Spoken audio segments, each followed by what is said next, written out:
Okay, so John, welcome to the show. We got a lot to talk about, so we're just going to jump right into it. Now, all right, man. John, you're a well-known and respected journalist, TV personality. Why did you decide to jump into the Long Island congressional race as a Democrat? As a Democrat, no less, right? I mean, do you foresee a tough primary ahead? We do have a primary. Michael, we got in the race a month ago. And I think it's fair to say we disrupted all the calculus. The day I got in, Republicans panicked, started attacking me. Because they thought they could frankly sleep on the race. One of the great things about the East End of Long Island from a political standpoint is that it's a swing district. It's one of the genuine swing districts. We only got 19% of them left in Congress. And that's part of the problem in our politics, the hyperpartisanship, the polarization. There are more independent voters, registered independent voters in the 1st District of New York than any other district in our state. And so that's a place where it depends on candidates who can fire up the base, but also reach out and win over independents. And even a sliver of Republicans who are anti-Trump because they realize that's the opposite of being a Reagan Republican or a constitutional conservative or whatever you want to say. I think what you're really asking me is why would I be damn fool enough to leave CNN to go run for Congress? And it's a fair question. And it wasn't an easy decision because, my wife, Margaret, and I, we've got young kids. But we really felt that with Trump, I didn't think Trump would get the Republican nomination again, but I feel this is a point of maximum peril for our country. I'm the grandson of immigrants. I grew up very patriotic because part of being an immigrant grandson is that you realize you can't take the blessings of America for granted. I think we're at a point of maximum danger, and I didn't want to simply be talking about this on TV. I've been the editor-in-chief of the Daily Beast when we got blacklisted by the Trump campaign. That's right. With some history with us we could talk about, and then as an anchor and analyst doing reality check segments during the last cycle. And I wanted to not talk. I wanted to do. I wanted to make sure I could look at my kids and say that I didn't want to look at them and say I could have done more when it mattered most. And that's how I feel about this election. And I got to say, the response since we've gotten in the race has been incredibly heartening, really invigorating, and I think we can win this. And right from the beginning, just let me ask you: it's sure. John Avlon for Congress.com. What's the website that people can look at? JohnAvlon.com. One more time. JohnAvlon.com. There you go. All right. I'm a big fan, so Thanks.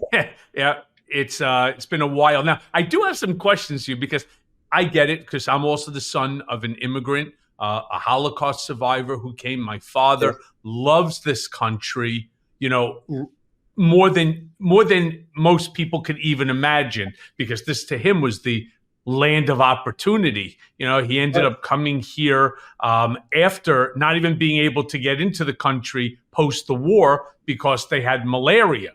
And America had taken, its share of malaria, right? So he went to Canada, went to medical school there, became a head and neck reconstructive surgeon, was asked to come to New York to teach head and neck surgery, where he met my mom, who was a surgical nurse. It's the American dream. Had four shit children, right? All lawyers, right? One of whom is a felon. I mean, the poor guy, right? And when he's listening to the show, he's going to turn around and be like, "Oh, come on, you guys are the best children I could ever possibly imagine." Maybe 3 out of the 4. But here's the funny thing too: your wife also has political ties to America from the past. Explain that. Explain who Margaret actually is. Well, my wife Margaret is the host of Firing Line on PBS. She revived that show that was started by William F. Buckley. I love her deeply. Obviously, we've got 2 amazing kids, and I'm married up by every standard. By the way, I'm not going to. It's the one time you and I will not disagree. You're married well above you, which means one of 2 things: either you're really rich, right, or I'm not even going to go where else.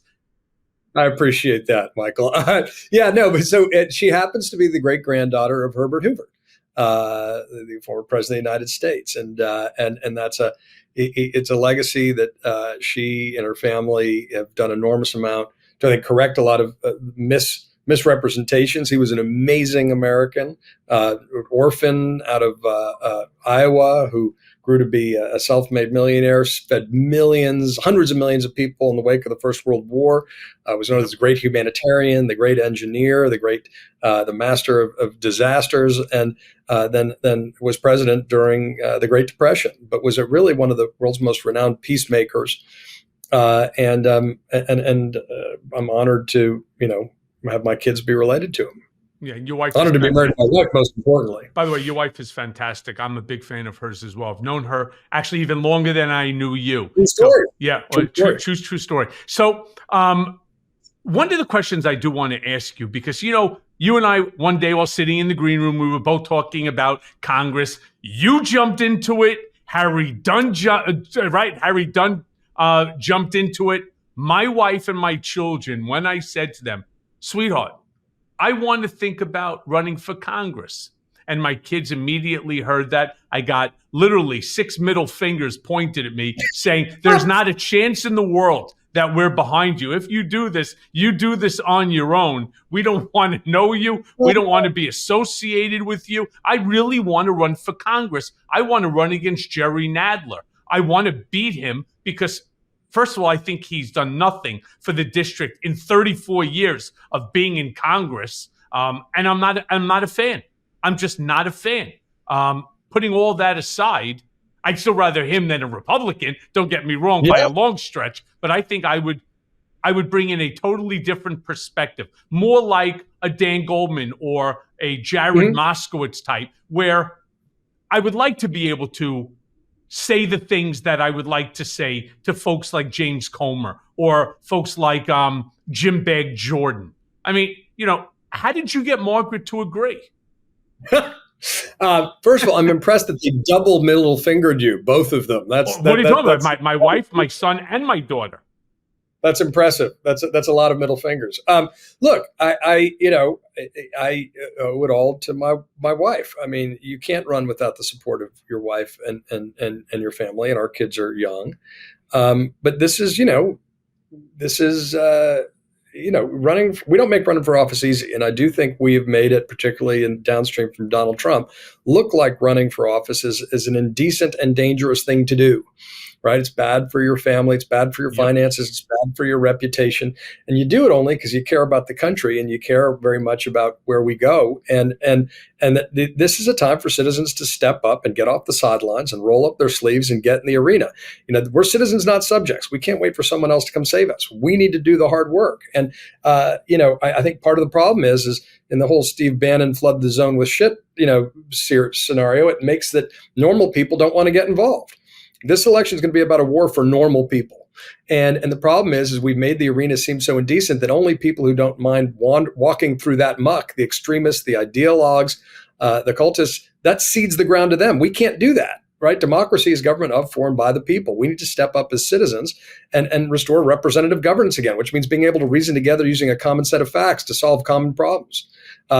We can do that. America's not as divided as our politics might indicate, but you need folks, particularly in the center, and I come from the center left, to step up and get involved and restore a sense that, we can solve problems again. Democracy can work for people again. We don't need to have this kind of division and dysfunction all the time. And we need this fever to break.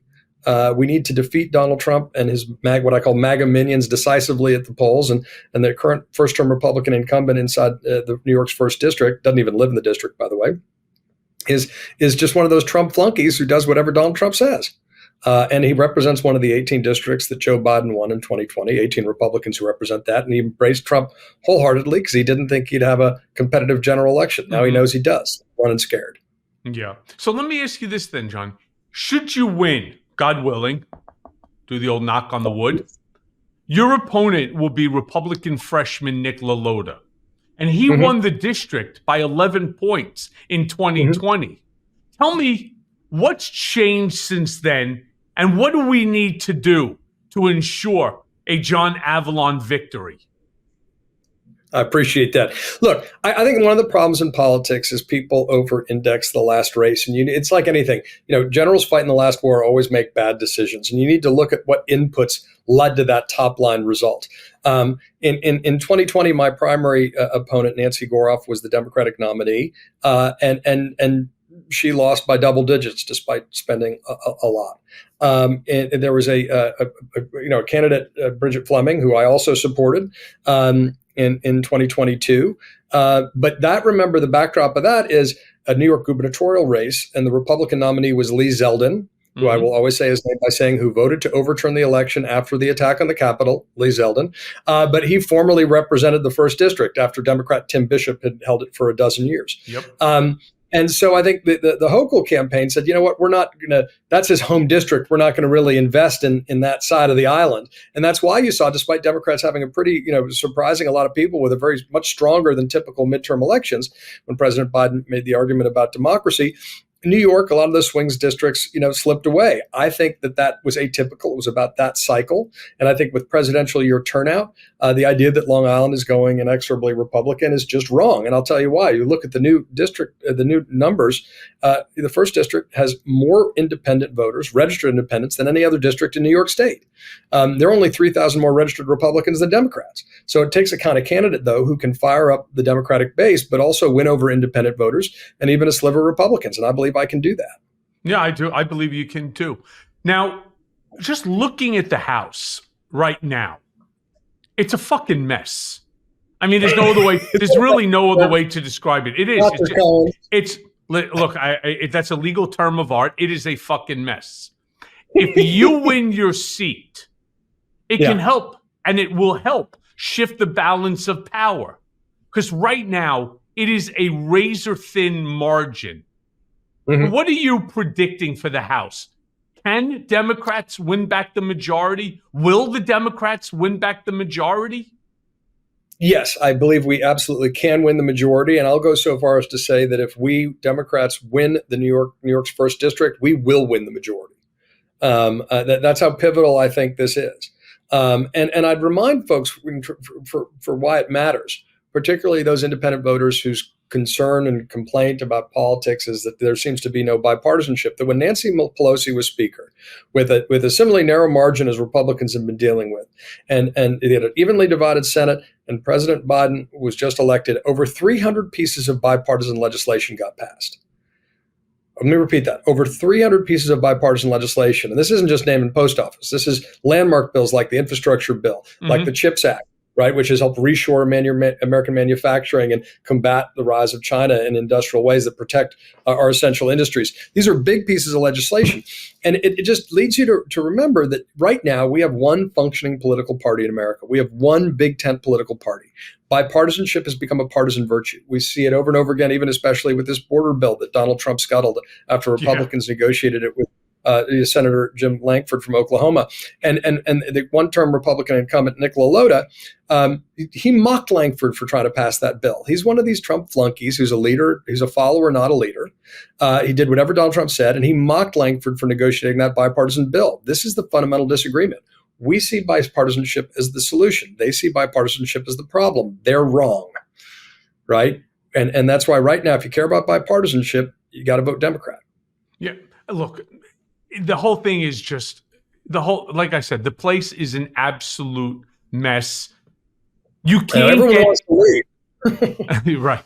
You can't accomplish anything because it is so divisive. When I watched yesterday the House Oversight Committee hearing on this impeachment, I gave such props to Jared Moskowitz, who got up there and he basically attacked Comer and the entire GOP for this baseless waste of American taxpayer dollars and times, right? And time as they try to put forth an impeachment that is without merit. And so he said to him, let me help you out, my friend. Let me help you out. I'm going to call for the impeachment of Joe Biden, and I want you to second the motion. And Comer, like the chicken shit scumbag, dirtbag motherfucker that he is, with that cackling jerk off, right? The sexual predator himself, Jim Bag Jordan. Could you imagine this shit? Cackling, sitting there like this is a fucking joke.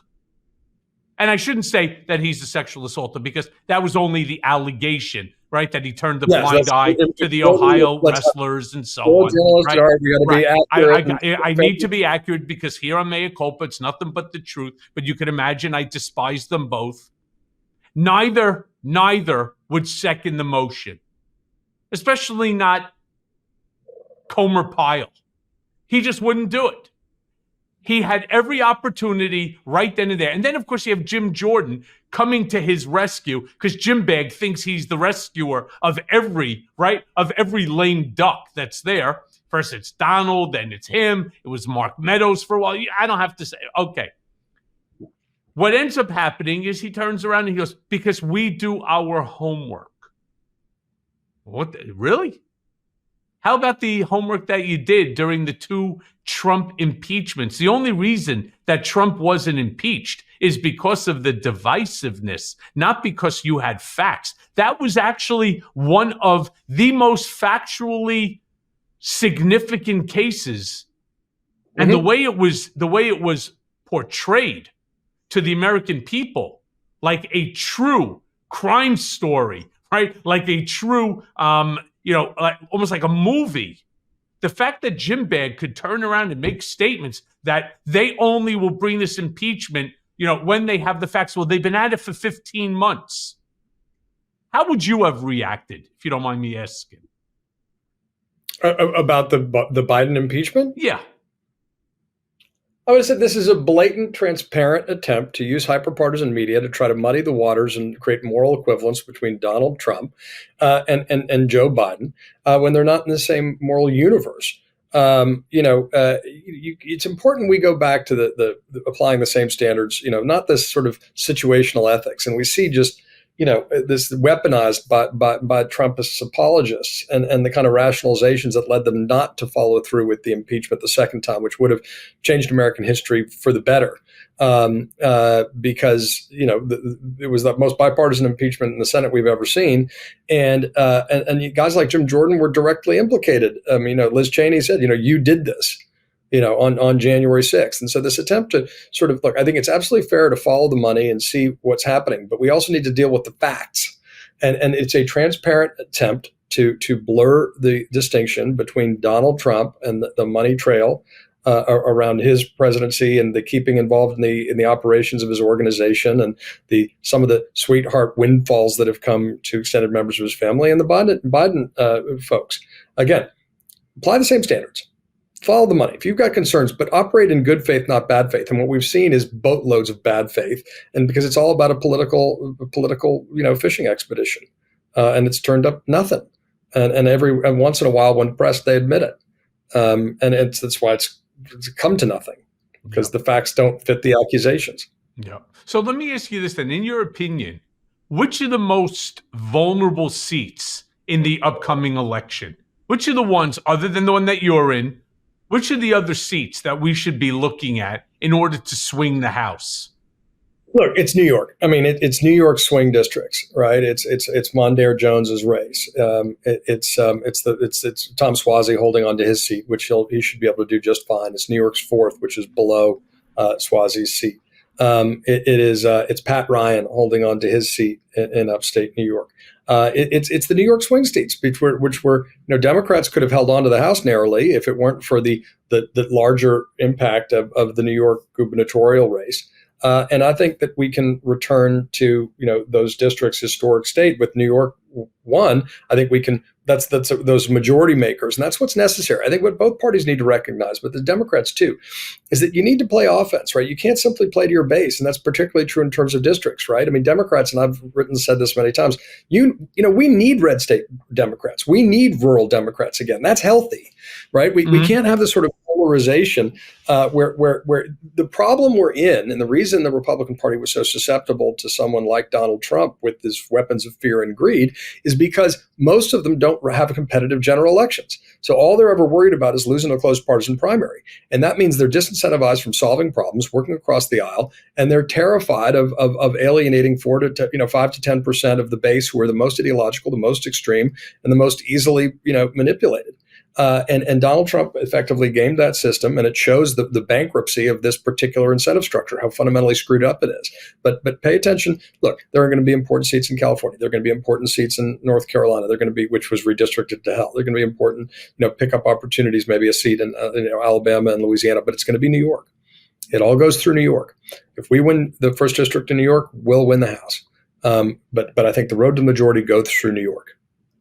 Listen, I hope so for my own personal selfish reasons, because despite the fact that we're sitting right now with a Democratic president, there's still so much wrong that's going on in terms of the Department of Justice. And every time I try to get a document, and I have, as I've told you, I filed FOIA for almost this, I think it's May or June, will be 4 years since we filed a FOIA document request. And as of a month ago, I received absolutely zero. And the importance of the documents that I'm trying to show goes right back to what you were talking about, the weaponization of the Justice Department, which is something that Donald keeps talking about, that the Biden administration is weaponized, right? The Justice Department to go after him, right? Your favorite president who is leading in every polls. It's the same dementia responses by Donald. They're not new. It's the same regurgitated ones. We can't, only until 2 weeks ago, out of nowhere, we got 32 pages. And then we ultimately find out that Donald filed a subpoena, a request to the Southern District of New York, which of course is what's causing all of the problems now for the Manhattan DA. But they filed it with the Southern District of New York. And all of a sudden, there's now 130,000 documents that are going to go to Donald in under 45 days, when I have been waiting by court. By court, I'm supposed to be on an expedited basis for literally over 3 years. But you know who else asked for those documents? Hakeem Jeffries, Ted Lieu, Jamie Raskin, Steve Cohen, Senator Dick Durbin, and Dan Goldman. They have all asked for those documents in some way, shape, or form. Some outright, others through investigations to be opened. And nobody's been able to get anything. All of a sudden, this orange-crusted Mandarin Mussolini files a fucking simple document. And 130,000 pages. The part that infuriates me is that I learned that the Manhattan DA made the request for all of these documents about 13 months ago. And the Southern District of New York sat on that request and refused to turn it over. What they turned over, and those documents were turned over to Trump's counsel. All of a sudden now, on the eve of the start, right, on the eve of the date where they were supposed to start to pick a jury, all of a sudden they file this request for additional documents, and they find out there's 130,000, and then the Manhattan DA gets a dump of a truckload of documents. There's real problems with the DOJ, but more than the DOJ, it's really the Southern District of New York that consider themselves to be the sovereign district of New York. They're not, and an investigation needs to be opened into all of them. Have you got an explanation for the delay for your request as well as from the Democrats? Yeah. There been any explanation? I have. What they're saying is that the release of the documents could pose a national security threat to the country, that it could also pose a dissemination of information on method and process. It's all the standard bullshit, that it could release, names of or provide clues to individuals who were witnesses. Okay, so what? So what? I was unconstitutionally remanded back to prison by Donald, Bill Barr, and the Justice Department. And my point is, I tried to say this not so much from a Michael Cohen standpoint, but but from an American standpoint, that if they could do that to me, and he's already shown that he knows how to do it, John, what's to say you're not next, or any one of my listeners, or their friends, or their family? Yeah. I mean, look, this is one of these, Trump calling, I was talking about the weaponization of the Justice Department, which is another byword in his case for accountability and equal justice under law. But when he, my former CNN colleague Ellie Honig showed very clearly in his book, the Justice Department was weaponized, and you were one of many folks who were kind of caught up in that. I think that I'll extend that sort of irony in ways that should get people's attention. The phrase "defund the police" is probably the worst political slogan imaginable from a self-defeating standpoint, right? And in fact, by my count, I think there were only 6 or 7 Democratic members of the House who actually even broadly supported the policy that it was known as defund the police, right? Contrast that with 137 Republicans who voted to overturn the election after the attack on the Capitol. But the House Republicans' most recent budget actually defunded the police. Right? They're promoting the cut funding for DOJ, FBI, ATF. That's defunding the police, folks. So if that's your number one issue, Republicans are actually doing it. It's not even the deflection game that Donald Trump endlessly plays. It's absolutely insane. We got to play offense on these issues. They're weak on national security. They're weak on law and order. They're weak on democracy. They're weak on when it comes to deficits and debts. Their record is the opposite of what people think it is. And if folks think of themselves as some kind of Reagan Republican or constitutional conservative, I got news for you. Donald Trump's the opposite of everything you believe. Pay attention. Pay attention to what he says. Pay attention to what he does. Pay attention to what he's running on right now. Across the board. Yeah. He's an appeaser when it comes to Russian aggression. He's promising tariffs and a war on free trade. He's blown up the deficit. He's cut. The Republicans are cutting funding to the police and law enforcement agencies. He's, on and on and on. That's why I think we can rebuild the center in American politics around common values, but only if we win this time and break the fever of Trumpism that's utterly destroyed and distorted our politics. Yeah. Well, you said that you want to put together a big tent coalition to defeat Donald Trump, defend our democracy, and win back the House from his MAGA minions who don't even seem interested in solving problems. Do me a favor. Explain to my listeners your concept of the big tent coalition and what that coalition even looks like. Look, I think the stakes of this election are far bigger than any we've dealt with. This is no ordinary time. This isn't some election where you can sort of, do well. I like this about the Republicans. You got to look at the big picture. This is about defending democracy. This is about, this Joe Biden's got this right from the beginning. The defining struggle of our time is democracy versus autocracy. And unfortunately, it's at home and abroad. So, what I respect so much about Republicans like Liz Cheney and Madam Kinzinger, and that is that they put country above party. All problems stem from doing the opposite of that.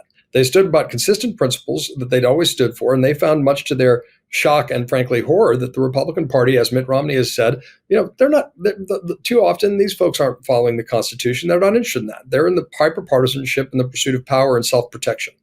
And so I think now is the time where we can and should have the moral clarity and moral urgency to build the broadest possible coalition. And so what does that look like? Well, it's not only about Democrats and getting fired up and rallying them to turn out by saying that we have real solutions to the problems that, in my case, Suffolk County families are feeling. We can strengthen the middle class. We can combat climate change. We can stop a national abortion ban. We can invest in local infrastructure, local transportation, but only if we win. But also appealing to independent voters. Again, independent voters are the swing in most elections. Yep. And if we can win a majority of independent voters, a super majority, that's the big tent coalition you need to defend democracy and start delivering and showing people that democracy can work for them again. But then I think you can go even further. And this is why we need more swing districts with more competitive general elections. That's how we have representative outcomes. We need to play offense and win over that maybe 10% or more of Republicans who are going to take a stand against Donald Trump because they know he represents nothing of what they have historically believed, whether they're Reagan Republicans or so-called, they see themselves as center right. Nikki Haley supporters, there's around 25% of the Republican Party that will not vote for Donald Trump. So it's incumbent upon Democrats to build that broad coalition right now and to win them over. And to do that in ways that raise this, that makes it clear the stakes of this race, and to say that once we break this fever breaks, we can start building a new kind of politics again. We need two functioning political parties. Unfortunately, we only have one right now. But I think we can build that broader coalition around the values that used to unite us. And by asserting that also fundamental idea that I deeply believe that there's always more than unites us than divides us as Americans. This is a dangerous time in American history, but it's because we've seen the Republican Party renominate someone who tried to destroy our democracy on the back of a lie. Mm-hmm. And now, more sinister, that election lie is being used as a litmus test for party loyalty. If you have any conscience or common sense, that's sinister. We've never had a political party that insists upon, public fealty to a lie that people in private recognize as a lie, while playing their base for fools. That's what we're dealing with right now. But we need to actually play offense and reach out. And Democrats need to show up in places that maybe haven't seen a Democrat in a while. Talk to folks. Listen. Build that broad coalition, because it's about defense of America. It's about defense of our democracy. There's nothing, but it's about defense of our freedoms. There's nothing more sacred. There's nothing more important. But we need to take that opportunity to build the broadest possible coalition right now. We can do that. And that's what I so deeply believe in. We need more presidential historians in Congress, right? We need Democrats who recognize that they need to be patriotic, be proud of our country. And part of defending our best traditions and forming a more perfect union is defeating Donald Trump right now. Yeah. Well, I mean, we've also never had a president who is going to, on day number one, become a dictator. We've never had a president who made the claim that he was going to rewrite the Constitution, that he was going to destroy our tripartite system of government, right? And confer all power onto the executive branch, stripping away the judiciary, stripping away the legislature, and conferring all power onto him to make him into a king, a monarch, a Führer, right? A supreme leader. We've never had a president who talked about weaponizing SEAL Team 6 as his private brown shirt to go ahead to start executing or arresting citizens because they disagree with him or they are critical of him. I mean, we've never had anybody who turned around, at least in the last 50 years, and wants to pat himself on the ass and say, hey, look, I overturned Roe v. Wade.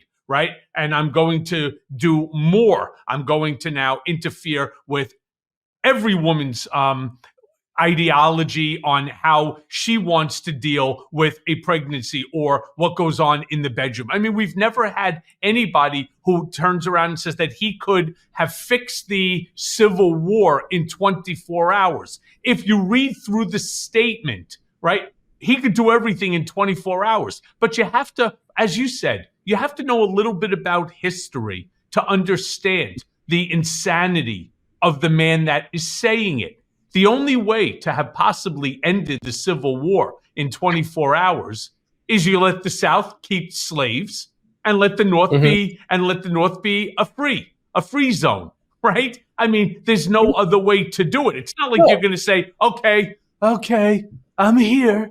All right, I'm here and I'm telling everybody this is the way it's going to be, and that's just the way it is. And then everybody's going to lay down their muskets, and they were going to go back home, shake hands with the slaves, or the slaves were going to turn around and say, okay, well, Donald said I got to remain a slave, so I got to remain a slave. I mean, come on already, folks. Okay. It is so absurd. It's like a stupid Saturday Night Live session. Well, yeah. I mean, look, one of the many things we need to do is restore civic education again. It's been cut, and that's one of the reasons we fell in this mess. We're not teaching American history enough. We're not teaching civic education about what it means to be a citizen in a democracy. It's a responsibility. It's not a spectator sport. I mean, I had the honor of giving a naturalization ceremony at Mount Vernon in 2023. And it was incredibly moving to me. But one of the things I said is, how about this? Every graduating high school senior should be able to take the same naturalization exam that any new citizen takes. We need a common base of facts. We need a sense of democracy is a responsibility as well as economic opportunity. We need to rebuild our sense of community. We need to do that around common facts. We need to teach American history again, the good, the bad, and the ugly. But our country is in general a great force for good. We're not perfect. Perfect's not on the menu.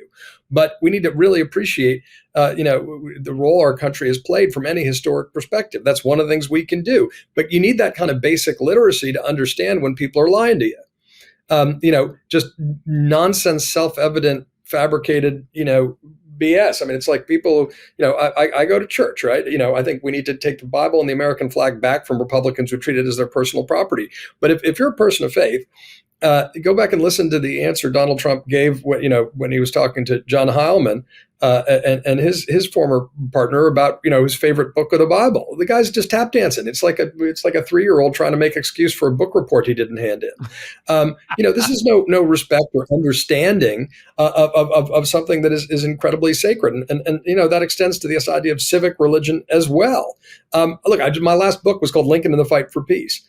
Trump's the anti-Lincoln in every way, shape, and form. First of all, the Republican Party at that time was a moderate, progressive, big tent party dedicated to stopping the spread of slavery, right? The Democrats at that time were a conservative populist party dedicated to conserving slavery, right? So the character of the parties changes over time. Abraham Lincoln was defined by empathy and honesty and humor and humility. These are the opposite of any qualities that Donald Trump has. Abraham Lincoln's political philosophy, I think, can best be described as the politics of the golden rule. Treat other people as you'd like to be treated. You just listed a whole litany of things that Donald Trump's proposing to do in a second term, running on an authoritarian platform. Let me ask any Republican who supports him right now, to just take the moral exercise of saying, how would you feel if a Democratic candidate was running on exactly those principles or tried to apply those powers? How would you feel? Guess what? You'd be scared to death, and you'd be saying they're a threat to the Constitution and the founding principles that have made America, the greatest, longest lasting democracy in human history. You'd be right. So have the moral imagination to think about if it just didn't have your team next to it. Also, understanding American history says that we're the only nation, the first nation in the history of the world based upon an idea, not a tribal identity. Tribal politics short circuits our system. That's what we're dealing with right now. And so recognize that danger, stand up, be consistent in your principles, put your principles ahead of partisanship. And then let's find a way to reimagine our politics and adjust the incentive structure so it rewards problem solving rather than punishing it. These are all basic obligations that need to happen right now. There's no after, right? If we get this wrong, the trajectory of the 21st century at home and abroad is entirely different. The stakes couldn't be higher. So wake yourself up out of this exhaustion. Let's stop sleepwalking towards dictatorship, as Liz Cheney says. Let's be wide awake in America. And then build the kind of country that's as good as we actually are deep down. We're not as deeply divided, but we got to break this fever. We got to start being able to reason together again around common facts. And that requires common decency, which we're not seeing, especially, unfortunately, from Donald Trump. Don't buy into the whataboutism, hokey stuff here. There's no excuse. I understand folks might have been fooled in 2016. As you know, I was a strong critic of Donald Trump when I was running, the Daily Beast in 2016. I understand you maybe got a bunch of rationalizations around 2020. Not now. Now you've seen he's willing to destroy our democracy to stay in power. You know that. So if you're supporting him at this point, you're enabling that behavior. Make no excuses, no expectations. The road to hell is paved with rationalizations. Yeah. It's funny because you bring something up that you can't think about the weaponization, put your party next to it, then it's okay. If it's the other party, it's not okay. It's very funny because Donald turned around, or it was one of his minions that turned around and said that he could use SEAL Team 6 to do his bidding, that the president has unlimited. What's that? I think it was in this hearing in front of the Supreme Court. Yeah. I mean, that he's. Or no, it wasn't the Supreme Court. I'm sorry, it was not. It was a higher court. It was not the Supreme Court. It was one of the circuits, one of the appellate courts. So yeah. The crazy thing is, let's go on the presumption for a quick second that a president is a king. He can do whatever he wants, and he cannot be criminally charged with any of those actions. By the way, hold on. This is going to be like a Larry David episode. Okay. Yeah. This is a Curb Your Enthusiasm moment. No problem. Let's pass that rule right now. Because right now, Joe Biden is the president. And if that's the case, he could take SEAL Team 6, go right to Mar-a-Lago, take the whole fucking Trump family, tie them, to an anchor, and drop them in the middle of the fucking ocean. And he can't be charged. Let's not go there. I'm just saying. Let's not go there. But you're making a serious point, which is this is basic, right? And this is what the Supreme Court at its best tries to do, or should try to do, right? When you come to constitutional questions of law, you need to think about them outside of short-term partisan self-interest.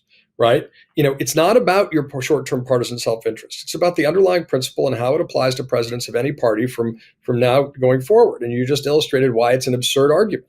And Also, by the way, just your absurdity. I was trying to use an absurd rationalization by throwing him into the ocean. But technically, under Trump's theory, he would be entitled to do that. No different than when he absurdly said that he could shoot someone on Fifth Avenue and get away with it. Well, that was the early sign of what we were dealing with, right? And I think folks didn't appreciate it with presidential power. That's much more than narcissism run amok. Look, this is why we all need to pump the brakes and take a deep breath, because it's incredibly dangerous territory. But also just deal with the self-evident sort of absurdity of the statement that a president is a king. I mean, any passing knowledge of American history, the Constitutional Convention of the Founding Fathers will say that they set up the presidency exactly to be not a king, right? That's the whole point, people. The president is not a king, right? I mean, the reason they set up painstakingly a democratic republic, being directly informed by examples of how democratic republics had failed in the past, with separation of powers to balance interest, ambition must be made to counteract ambition, so that president could not be a king, right? And that's why we need to understand that, anarchy turns to tyranny. The founder fathers understood this, but the whole exercise was to not have the president be a king. It's a self-evidently absurd argument. And there's no reason in my mind for the Supreme Court to slow roll this. I know John Roberts is desperately trying to keep the center together in the Supreme Court. And I love it when people don't vote along party lines, because that's hardening. Look, I mean, we can talk about 14th Amendment, Section 3 and my historical interpretation of that. But I mean, this is basic constitutional. Go read the Federalist Papers. Go read the Constitutional Convention. Have any passing understanding the president is not a king. So no, they can't do whatever they want. That's the whole point. Yep. Hey, John, what do you see as the most important issues going into 2024? And what message should Democrats be sending to the voters in order to bring the independents, the undecideds, and the centrist Republicans to the Democratic side for 2024? The most important issue is the one that Joe Biden identified early on. This defining struggle of our time is democracy versus autocracy at home and abroad. And don't take democracy for granted. Don't take freedom for granted, because there are autocratic states that desperately want us to live in an autocratic 21st century. And if Donald Trump wins, it's going to be a giant green light for all those autocratic powers. It's about something bigger than ourselves, which is why everyone should wake up, get off the couch, stop getting sunk in a funk of moral relativism and confusion and fashionable cynicism, and realize that they have a responsibility as citizens of a democratic republic to preserve the democratic republic. And that means also, because understanding that if Donald Trump wins, Putin takes Ukraine. He's basically said he's going to wait till see what the results of the 2024 election are. Same thing. And if Ukraine falls, as I said on Stephen Colbert, 2 years ago, today Ukraine, tomorrow Taiwan. What do you mean? Right after Ukraine, he goes right into Poland. And by the way, something I said that everybody was laughing at me, and a lot of my predictions have come true. If Trump wins the election, immediately Ukraine falls, and then Putin continues north, right into Poland. While that's going on, China's taking Taiwan. But you know what Donald is going to do? And I'm not joking here. He's going to take Mexico, and then he'll take Canada. And you turn around and you say, you think that Donald Trump is not going to follow the same path that Putin is? It's going to be basically trying to divide the world into 4 or 5 dictator autocrats, and they will basically become the tribal leaders of the North America. Then you're going to have Eastern Europe. You're going to have Asia. I'm telling you, this is what I actually believe it. He will turn around and say that Mexico is a threat to America, with all of the Mexicans coming in, with all of the drugs pouring in, and he will roll our tanks right through Mexico. Now, Canada is a much easier take because they don't have a freestanding army. I used to, half my family lives in Toronto. And, my first cousins, aunt and uncle, I used to always say to them, our Salvation Army could kick your ass. Trump will walk right through. I mean, he wanted to buy, what was it? He wanted to buy Greenland. Yeah.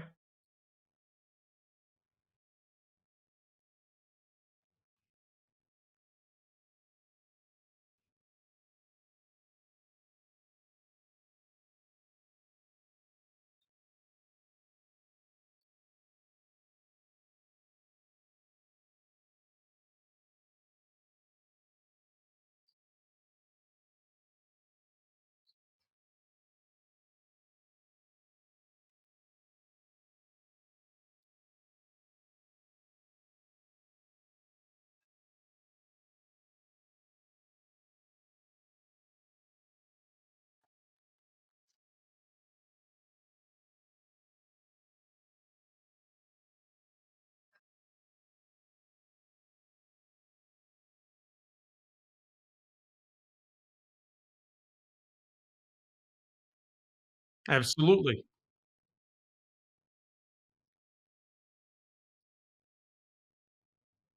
Because he wants to be Vladimir Putin, which is why I'm telling you. By the way, you and many others laughed at me in 2018 when I turned around and said that my biggest fear is if Donald Trump loses the 2020 election, there will never be a peaceful transfer of power. I can't tell you, look it up, Google it, do whatever you want in order to get your facts down. How many people turned around and ostracized me for making such a bold prediction and so on. I turned around at that House Oversight Committee hearing and I said he was a con man, he's a cheat, he's a fraud, right? He is. I turned around and I told you there'd never be a peaceful transfer of power if, in fact, he lost the 2020 election. I was the first to say it, and I was right again. And I am telling you emphatically, knowing him the way I do, he is jealous of Vladimir Putin, that Putin controls Russia with an iron fist, that he just got, what, 90% of the electoral vote, and so on. And so he doesn't want to have to ever run again. He wants to be a king. He wants to be the autocrat. And what did kings do historically throughout their reign? They always attacked neighboring land because land was power. Power and money was the king. And that's how they ended up, building their empires. That's what Trump wants.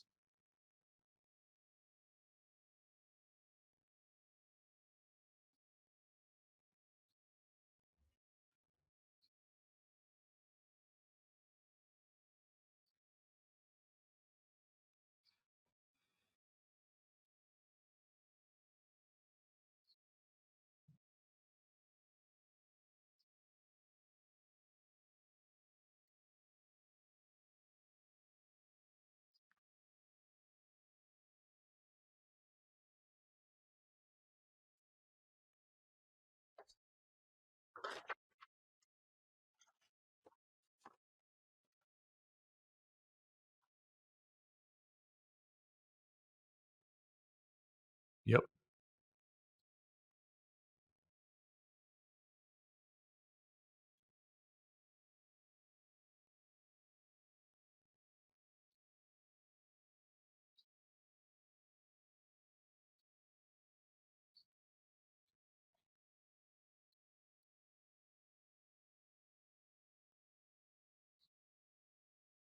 Yep.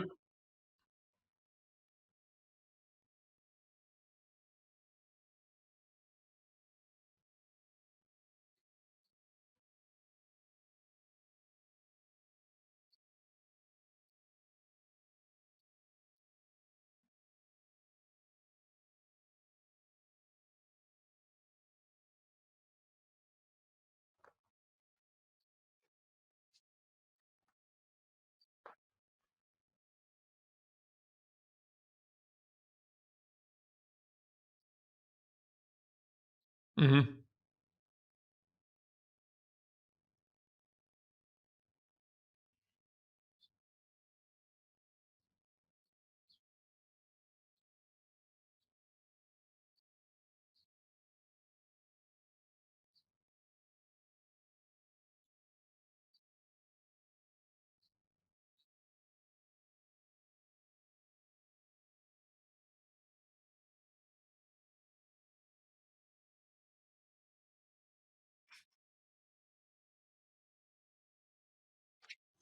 Yeah. So the answer is I didn't know. I've actually never been upstairs to the bedroom in the triplex. I've only been on the first floor, um, which is the main floor of the triplex. I had heard from others that he had a fascination towards Adolf Hitler. In fact, it was his sister, Judge Barry, who had said it to me that he had had a fascination. Yeah, she had said, well, when she found out, for example, that Donald was running for the presidency, she said to me, Michael, you need to make this stop. And I said, Judge, you're about the only one that he's really afraid of, like deathly afraid of. All right. You would have to be the one. Ivanka, Don, and Eric came to my office and asked me to help to get to stop. this 2016 in 2015, his announcement after he made those Mexico statements and so on. And he wasn't stopping for anything, which I explained to them. But she said, he's a deeply flawed individual. He ascribes to like the ideology of Hitler. He goes, but then she said to me, but worse than that, he's fucking stupid. And that's the judge who said that to me. Just like that. He's fucking stupid. And he's going to embarrass the entire family. No, that's what she said. I'm not joking. I'm not even trying to be comical. She dropped the F-bomb straight off the rip and so on. And it's true. We're seeing it. In fact, one time, and I wrote this in my book, Disloyal, that I was sitting with Trump and the general manager of Mar-a-Lago, who happens to be of German descent. And we were talking about an issue that had just taken place. I think it was Celine Dion had to cancel the New Year's, and they paid her over $1 million to appear and so on because she was having an issue with her throat. This is early on. And during our conversation about something which was obviously important, he stops the conversation and says to the general manager, he goes, I was just thinking, I bet your family chased Michael's family through the Red Forest. And I was like, boss, my father's a Holocaust survivor. He goes, yeah. That's why I'm bringing it up. I bet you that your family chased his family through the Red Forest. And I didn't know what to say.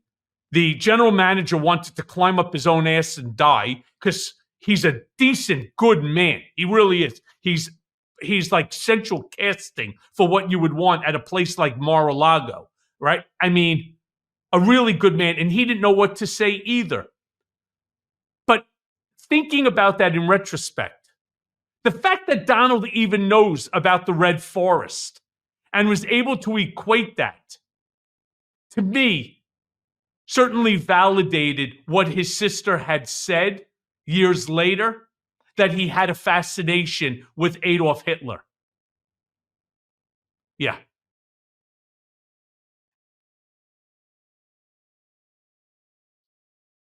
By the way, that we'd have to probably defer to Mary Trump. She would get a better idea. The father is of German descent. Obviously, the mom is Scottish, but, is there something there? I don't know, because the other siblings certainly don't have it. And I'm definitely not.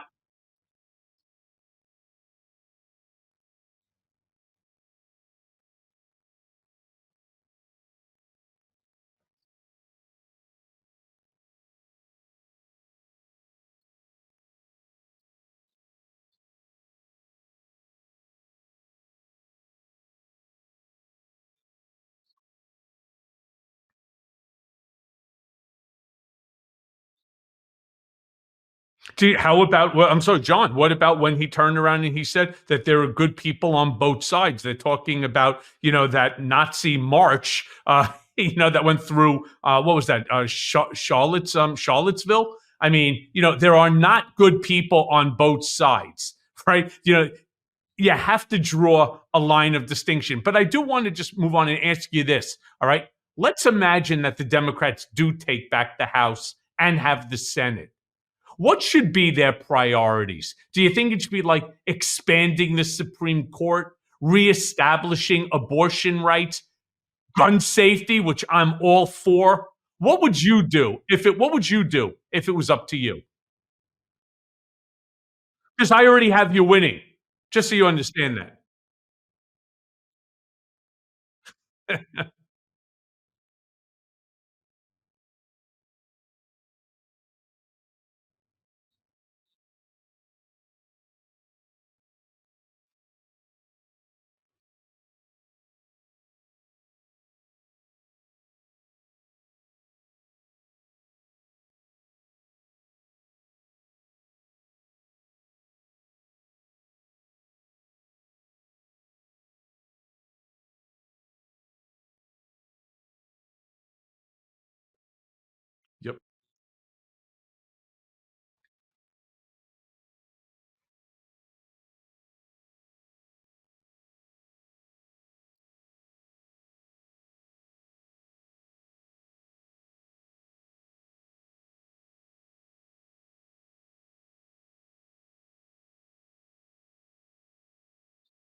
Yeah.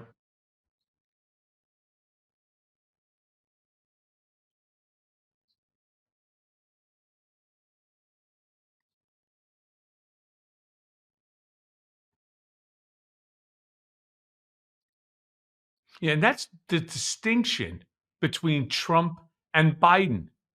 I mean, I don't know why people just don't see it. It's so obvious.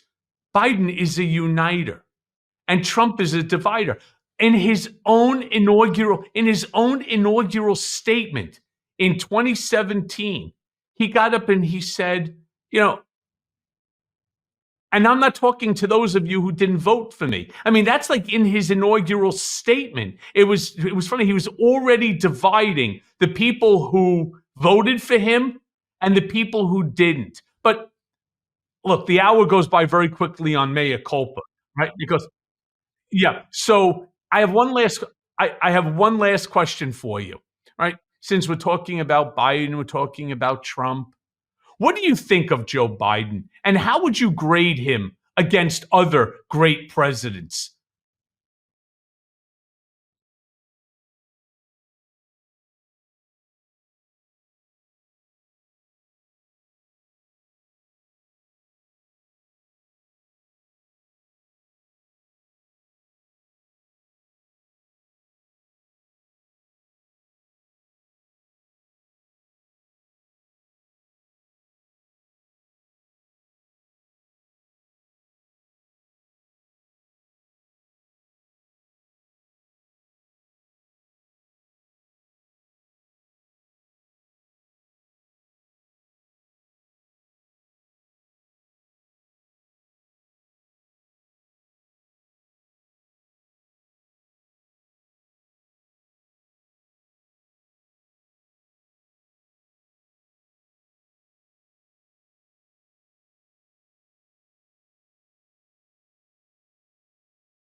I mean, and let's not even forget infrastructure, right? I mean, yeah, he's the infrastructure. I mean, the amazing thing is I spent a year and a half, literally from the time that Trump came down the escalator and maybe even a little before that, talking with him on a daily basis. Really, what makes a good president and what makes a great president? A good president passes one major piece of legislation during their 4 years, right? And I mean, think about it. Obama had the Affordable Care Act, right? On top of course, many other things, but that made him into a great president because it was something that America desperately needed. My opinion. What we also need, in my opinion, as I spoke with Trump about, is an infrastructure bill. And he's the guy who claims that he's the great builder. Nobody builds better than me. I'm the best builder there. He couldn't even do that. Remember when he went on that trip to Riyadh and to China and to Japan, and he came back and he held the press conference that he just raised 250 billion from China that they're going to invest in America, and this one and that one. He came back with 750 billion dollars that they were going to float bonds on for 7.5 trillion. We were going to build the infrastructure of America off the backs of foreign countries that want to invest in America. It was all a lie. And then feeble old Joe Biden, right? Who Donald says has dementia, comes in. The first thing that he does, he passes an infrastructure bill that's not only going to reduce the deficit, but it's going to restore America's infrastructure. I, I mean, do we need to say more?